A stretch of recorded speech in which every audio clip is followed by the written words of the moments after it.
Okay, so ready for another deep dive. Let's do it. Always ready to go deep. All right, so today we're tackling something pretty wild. Like, really wild. We're talking about a city with no cars, no streets. Oh, yeah, I saw this. The Line, right? That's the one, the Line, and get this, they're aiming for zero carbon emissions.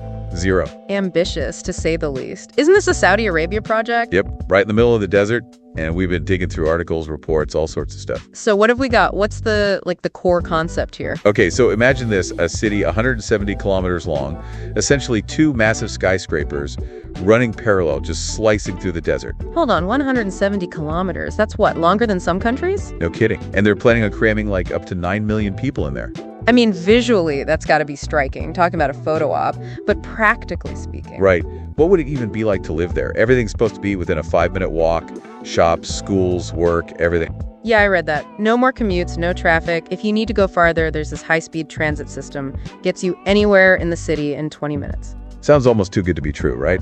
And then there's the whole sustainability angle. 100% renewable energy, preserving 95% of the surrounding environment, and those are some serious goals. Exactly. But I mean, how feasible is all this? Is it all just hype? Well, a lot hinges on AI and smart infrastructure. Like, think about sensors constantly monitoring air quality, adjusting the ventilation automatically. Right, making it all super efficient. Exactly. And AI could optimize energy consumption based on individual needs, time of day, you name it. It's a huge vision, but there are definitely questions about whether it's all doable. Yeah, because some experts are already throwing up red flags. They're saying something this massive, it can't be truly sustainable. Think of all the resources needed just to build it. True. And then there's the potential environmental impact. It's a desert ecosystem, right?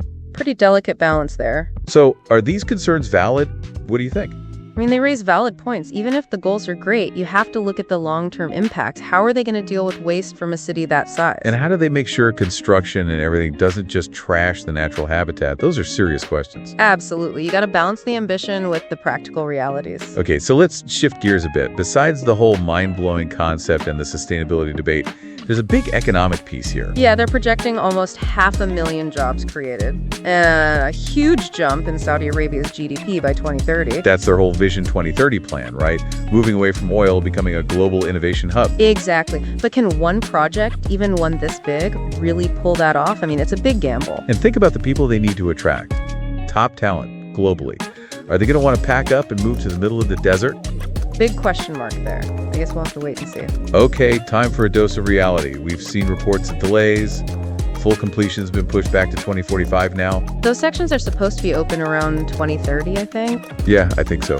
But some critics are saying the whole thing just isn't feasible. Like, can you actually build something this complex? And what about the people who already live in that area? Potential displacement is a real concern. It's that clash between vision and practicality. We have to ask, what are the trade-offs? What might get sacrificed trying to achieve this futuristic vision? It's crucial to weigh the potential benefits against those risks. Okay, so to wrap things up, we've covered a lot.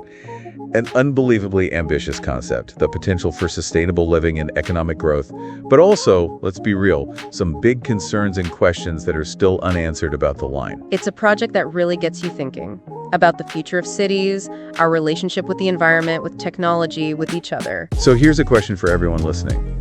If the Line were built near you, would you live there? What would make you decide yes or no? It's a fascinating thought experiment. Absolutely. Thanks for joining us for this deep dive.